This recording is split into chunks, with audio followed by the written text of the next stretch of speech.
E olha, desde que surgiram os primeiros casos da Covid-19 no país, um dos principais questionamentos de quem paga por um plano de saúde é se o exame para saber, para confirmar ou não a doença, se esse exame está incluso na lista de obrigatoriedades dos serviços, viu? Ontem, a Agência Nacional de Saúde Suplementar, a ANS, determinou oficialmente que o teste seja incluído nas coberturas obrigatórias dos planos de saúde. E para esclarecer mais dúvidas sobre esse assunto, a gente vai conversar agora ao vivo com o diretor-presidente do Procon Amazonas, Jalil Frasche, que já está aqui conosco. Olá, Jalil, muito bom dia para você. Bom dia a todos os telespectadores do Manhã no Ar. Estou aqui para tirar qualquer dúvida que venha a surgir a respeito da liberação, obrigatoriedade a partir desse momento pela ANS através da resolução 458. Jalil, se você estiver nos ouvindo ainda, se você conseguir nos ouvir, Oi, Jalil. a gente teve um pico de energia aqui, na verdade uma falha. Essa determinação ontem da ANS, vamos direto ao assunto, né, Diniz? Já está valendo, as pessoas que têm plano de saúde já podem cobrar do plano que façam o exame. Como é que está isso? Ou precisa de um tempo para começar a valer? Não. A resolução 458 foi publicada ontem e após a publicação ela já começa a ter validade. Essa resolução foi produzida a partir de uma determinação judicial numa ação civil pública que obrigou os planos de saúde a fornecerem o exame de sorologia, pois desde março ele já oferecia o PCR, por obrigatoriedade também de uma resolução da ANS. Agora, Jalil, quem é que pode fazer esse exame? Por exemplo, eu tenho um plano de saúde e eu quero saber se eu tive o Covid-19, né? Muitas pessoas têm sem saber, são assintomáticas. Eu posso chegar numa consulta e pedir isso ou precisa manifestar algum sintoma? Qual é o critério para realizar o teste?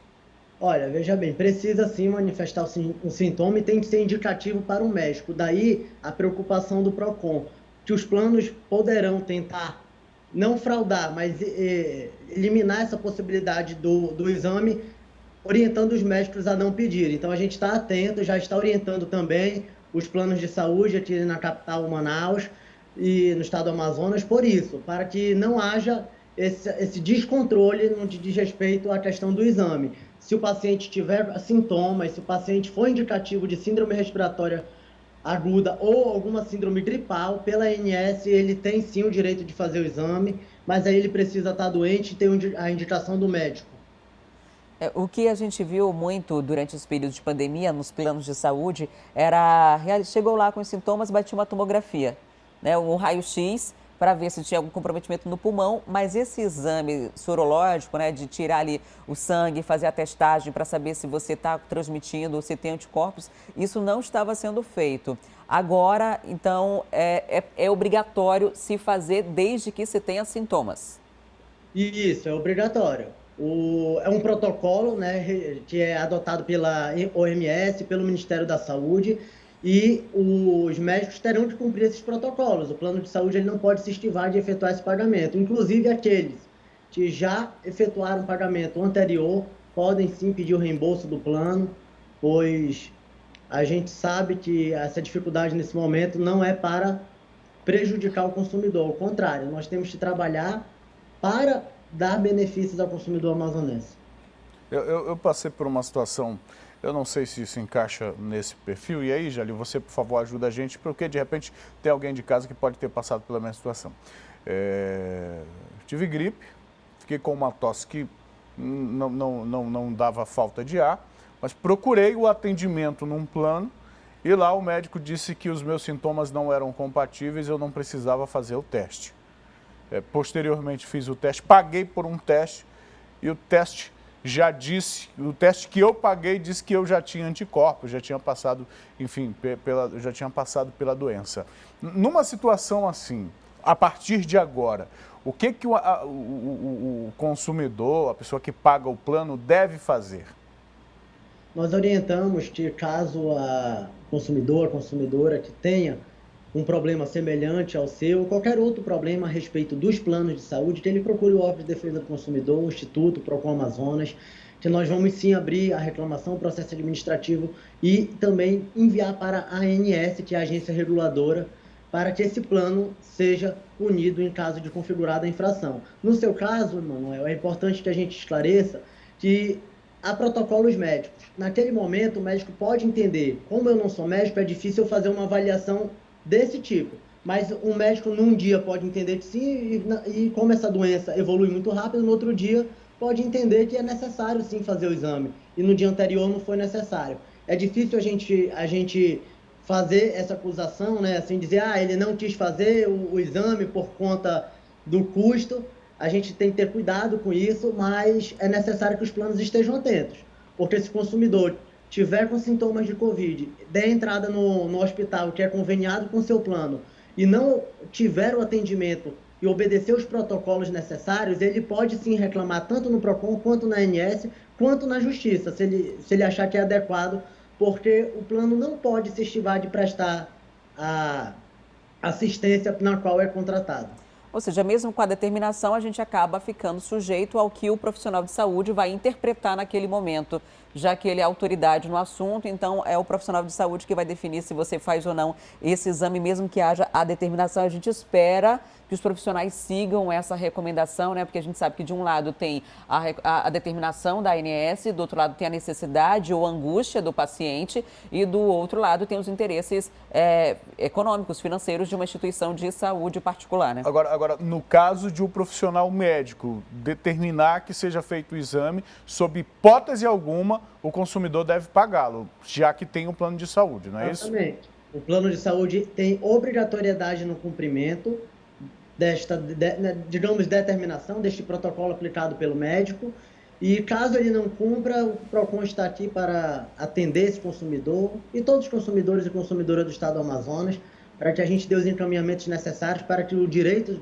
dos consumidores e consumidoras possa se fazer valer aqui. A gente não pode permitir que haja violações, ainda mais no que diz respeito ao direito à saúde, um direito fundamental. E não tem mais a desculpa de que não tem teste para fazer, né? Até as drogarias hoje realizam esse teste com muita agilidade, com muita rapidez. Agora, durante esse período de pandemia, o PROCON recebeu muitas denúncias desse tipo ou de negligência em relação ao atendimento? Olha, nós recebemos sim denúncias, foi objeto de algumas fiscalizações em hospitais particulares. Também fiscalizamos hospitais públicos para ver se os planos de saúde estavam encaminhando os pacientes, negando o atendimento desses pacientes, encaminhando para a rede pública. E nós temos processos administrativos que estão correndo dentro do órgão a respeito desta temática. Ainda é precoce falar que ficou configurado esse tipo de infração, porque ainda está em análise, mas sim, tivemos muitas reclamações de negativa de atendimento de planos de saúde. Também tivemos em relação ao preço do exame do Covid, no início que começou a ser comercializado esse exame aqui na cidade de Manaus. E nós estamos com diversos procedimentos administrativos abertos em sede de PROCON para que cheguemos a uma conclusão, ou punindo ou não o estabelecimento, mas a população tem que denunciar. Agora, Jalil, durante esse período de pandemia, muitos órgãos pararam, inclusive o PROCON, de fazer os atendimentos, os agendamentos, aquilo que estava previsto. Estamos diante aí, ontem, né, a terceira fase, dessa terceira etapa de liberação. Quando retornam as audiências do PROCON, o atendimento do PROCON? Você poderia compartilhar com a gente essa informação? Claro. Olha, o PROCON ele não chegou a parar no período da pandemia. O que nós suspendemos foram as audiências e os atendimentos presenciais. Inclusive, nós disponibilizamos canais alternativos para atender a população, como 3 telefones, o nosso conhecido 0800 092 1512, diversos e-mails e as redes sociais. Então, nós atendemos cerca de 1.500 consumidores por semana nesse período de pandemia de forma remota. A partir do dia 8, nós retornamos o atendimento presencial de forma gradativa, por agendamento, através do número 3215 4009, exclusivamente nesse número. E ainda estamos trabalhando apenas com atendimento por agendamento, em virtude de segurança, evitar aglomeração dentro do órgão, segurança dos servidores e da própria população. E com essa abertura gradativa, nós intensificamos ainda mais as fiscalizações para que a gente também possa apoiar a vigilância de saúde, apoiar a Polícia Militar, os demais órgãos no que diz respeito à questão das aglomerações. Nós trabalhamos prioritariamente com o diálogo, com as informações, informando a população, informando os donos dos estabelecimentos que assim possam evitar esse tipo de prática. E as audiências irão retornar a partir do dia 13 de julho, de uma forma na qual nós vamos também... Olá? Oi, estamos lhe ouvindo.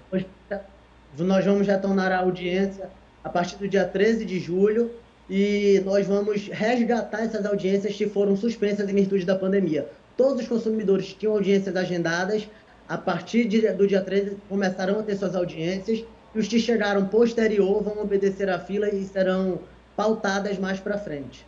Tá certo, Jalil. Muito obrigada por sua participação aqui no Manhã no Ar. Aqui embaixo aparecem os contatos para você fazer a sua denúncia, entrar em contato com o PROCON. Um ótimo dia para você. Obrigado. Bom dia.